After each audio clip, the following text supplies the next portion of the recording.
이 짙은 숲의 향기를 화면 너머로 전해드릴 수 있다면 참 좋을 텐데요. 광저우 근교 여행지를 찾을 때 자주 이름이 오르내리는 곳, 바로 자오칭의 디무산입니다. 지구본을 펼쳐놓고 북위 23.5도 라인을 따라가 보면 흥미로운 사실을 하나 발견하게 됩니다. 이 위도에 걸친 지역의 대부분은 사하라 사막처럼 비 한 방울 내리지 않는 황무지거든요. 하지만 지금 제 눈앞에 펼쳐진 이 울창한 숲, 참 경이롭지 않나요? 1956년 중국 최초의 자연보호구역으로 지정되고 유네스코가 북회기선의 에메랄드라 극찬한 땅입니다. 대체 무엇이 1300년이라는 긴 세월 동안 이 숲을 지켜냈으며 왜 이 지역 사람들은 주말마다 이곳으로 모여드는 걸까요? 아시아 최대의 소지 지키는 바오딩위안부터 가슴속까지 씻어내주는 페이수이탄, 폭포까지 그 신비로운 비밀을 저와 함께 확인해 보시죠.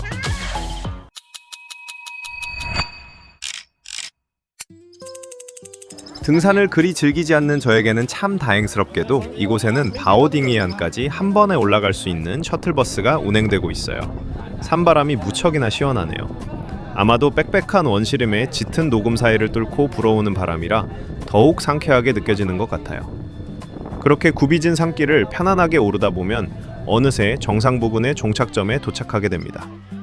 버스에서 내려 숲길을 조금 걷다 보면 저 멀리 나무 사이로 거대한 청동 조형물이 서서히 그 위용을 드러냅니다.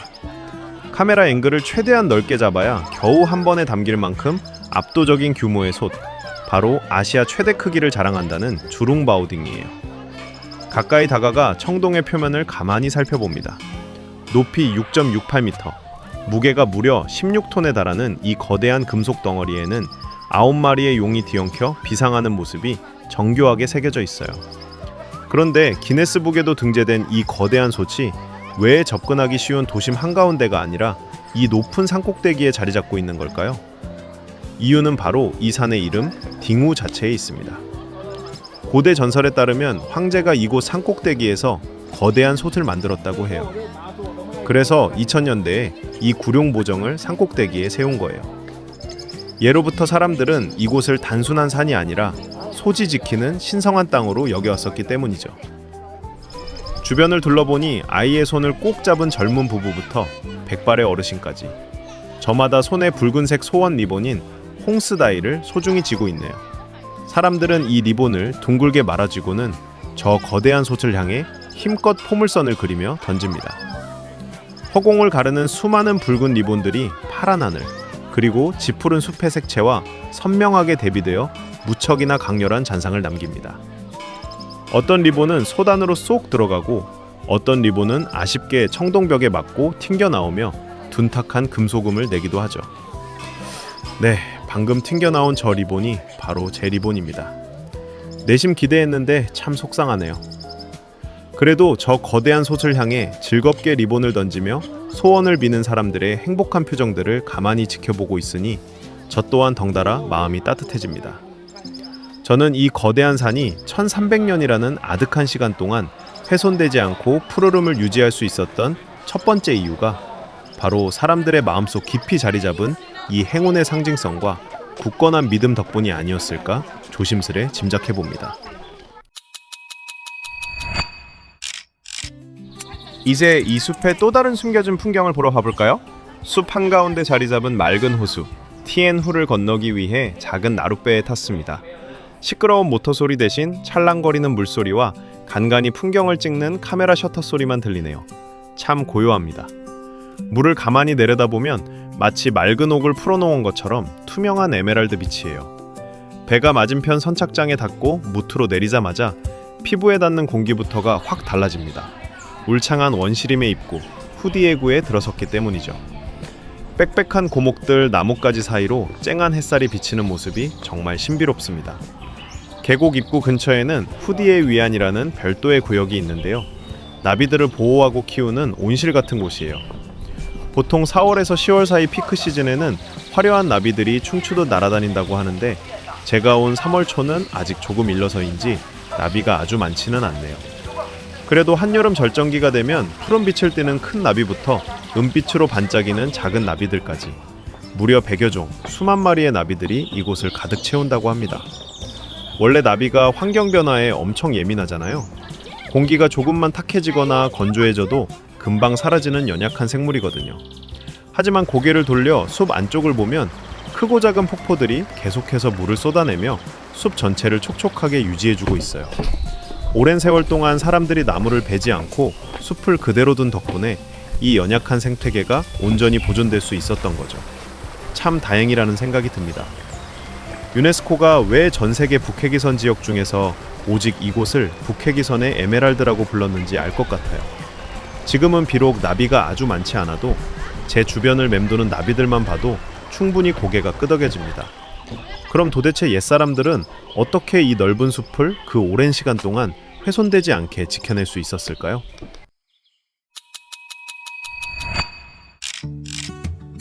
옛사람들이 어떻게 이 넓은 숲을 지켰을지 그 궁금증을 안고 발길을 돌리는데 마침 셔틀버스가 눈에 띄네요.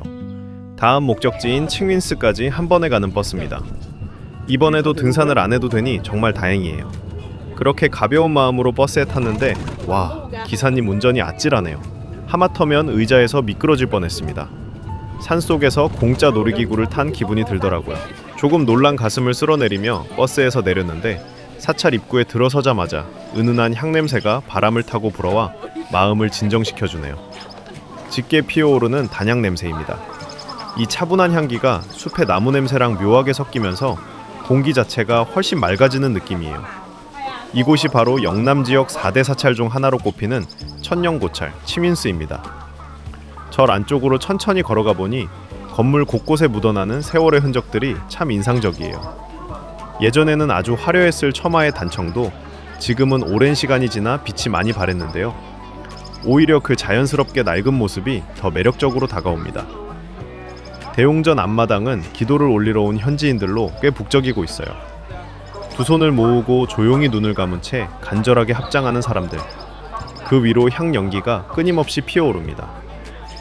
이렇게 평화로운 사찰 한가운데 가만히 서 있으니 아까 숲에서 궁금했던 그 질문에 대한 답을 알 것 같아요.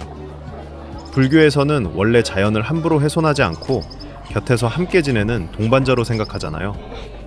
당나라 시대부터 지금까지 이곳 스님들은 살생을 금하고 나무를 함부로 베지 말라는 계율을 아주 철저하게 지켜왔다고 합니다.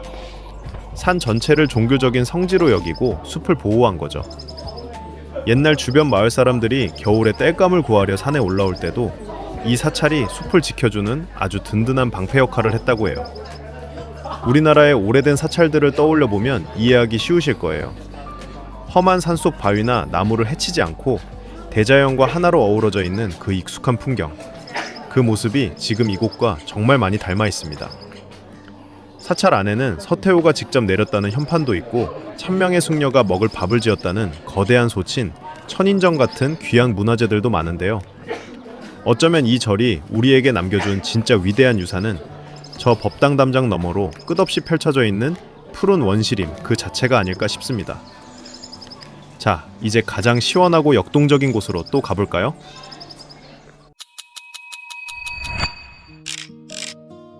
조용했던 사찰을 지나 다시 숲속 좁은 오솔길을 따라 걸어봅니다. 그렇게 걷다 보니 어느 순간부터 낮고 웅장한 진동 소리가 귓가에 들려오기 시작하네요. 발걸음을 재촉해 숲 안쪽으로 들어갈수록 그 물소리는 점점 더 커집니다.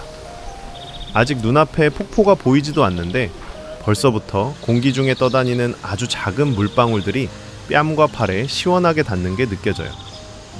시야를 가리고 있던 나뭇잎들을 스치듯 지나가는 순간 깎아지른 절벽 위에서 새하얀 물기둥이 쏟아져 내리는 엄청난 장관이 눈앞에 펼쳐집니다. 40m 높이에서 두 번 꺾여 떨어지며 웅장한 자태를 뽐내는 이곳은 바로 페이수이탄 폭포입니다. 폭포 바로 앞까지 다가가 보니 거센 물줄기가 바위를 때리는 시원한 소리가 주변을 꽉 채웁니다. 엄청난 양의 물이 바닥으로 쏟아지면서 사방으로 하얀 물보라를 뿜어내고 있어요.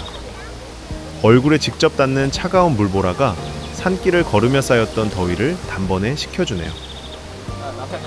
일주일 내내 도심에서 치열하게 일했던 현지 사람들이 주말만 되면 왜 그렇게 이곳으로 앞다투어 달려오는지 그 진짜 이유를 느낄 수 있는 순간입니다.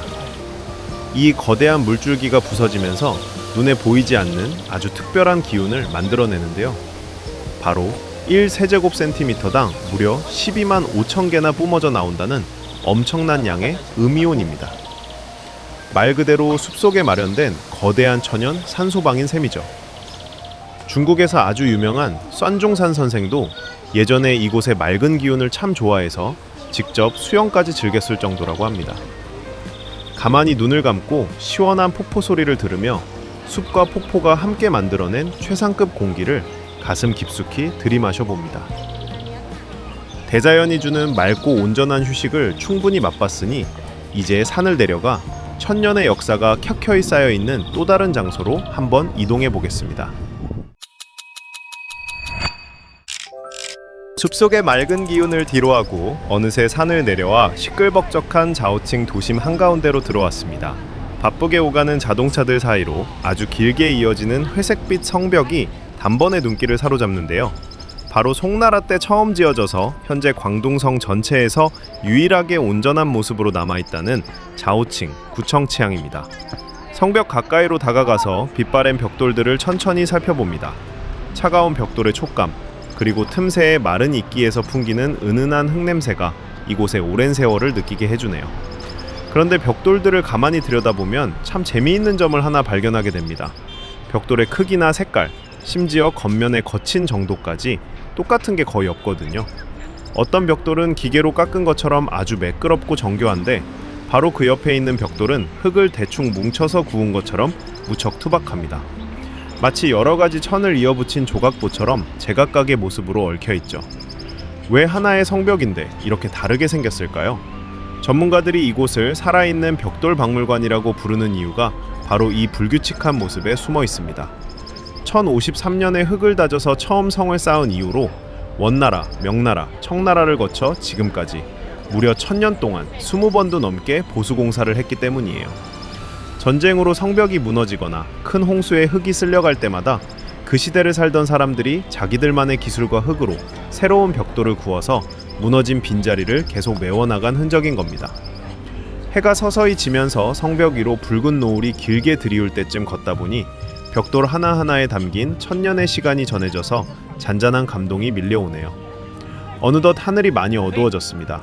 여행의 진짜 묘미는 이렇게 해가 저물고 난 밤부터 시작되는 거 다들 아시죠?